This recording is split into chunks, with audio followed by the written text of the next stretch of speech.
শহীদ ওসমান হাদির স্ত্রী ও একমাত্র সন্তানের দায়িত্ব সরকার গ্রহণ করবে। শহীদ শরীফ ওসমান হাদির অকাল মৃত্যুতে আগামী শনিবার একদিনের রাষ্ট্রীয় শোক ঘোষণা করছি। এই উপলক্ষে শনিবার দেশের সব সরকারি, আধা সরকারি, স্বায়ত্তশাসিত প্রতিষ্ঠান, শিক্ষা প্রতিষ্ঠান সহ সরকারি বেসরকারি ভবন এবং বিদেশে বাংলাদেশ মিশনগুলোতে জাতীয় পতাকা অর্ধনমিত থাকবে। একই সাথে আগামীকাল শুক্রবার বাদ জুমা দেশের প্রতিটি মসজিদে শহীদ ওসমান হাদির রুহের মাগফিরাত কামনায় বিশেষ দোয়া ও মোনাজাতের আয়োজন করা হবে। আপনারা তাতে শরীক হন।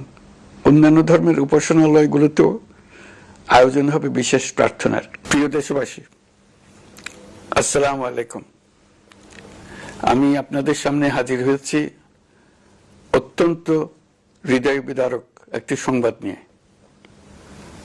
সিঙ্গাপুরে চিকিৎসাধীন জুলাই গণঅভ্যুত্থানের সম্মুখভাগের অকুতোভয় যোদ্ধা ও ইনকলাব মঞ্চের মুখপাত্র শরীফ ওসমান হাদি আর আমাদের মাঝে নেই। ইন্না লিল্লাহি ওয়া ইন্না ইলাইহি রাজিউন। কিছুক্ষণ আগে সিঙ্গাপুরের পররাষ্ট্রমন্ত্রী ভিভিয়ান বালাকৃষ্ণন আমাকে টেলিফোনে এই হৃদয় বিদারক সংবাদটি জানিয়েছেন। ফ্যাসিবাদ ও আধিপত্যবাদ বিরোধী সংগ্রামের এই অমর সৈনিককে মহান রাব্বুল আলামিন শহীদ হিসেবে কবুল করুন, এই দোয়া করি। আমরা সবাই মিলে এই দোয়া করি। শরীফ ওসমান হাদির এই অকাল মৃত্যুতে আমি গভীর শোক ও দুঃখ প্রকাশ করছি।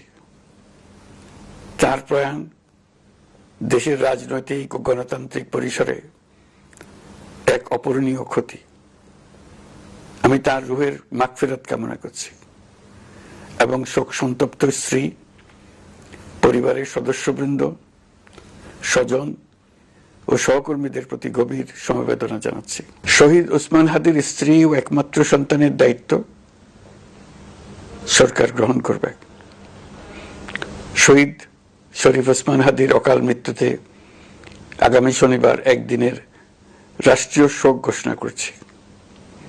এই উপলক্ষে শনিবার দেশের সব সরকারি, আধা সরকারি, স্বায়ত্তশাসিত প্রতিষ্ঠান, শিক্ষা প্রতিষ্ঠান সহ সরকারি বেসরকারি ভবন এবং বিদেশে বাংলাদেশ মিশনগুলোতে জাতীয় পতাকা অর্ধনমিত থাকবে।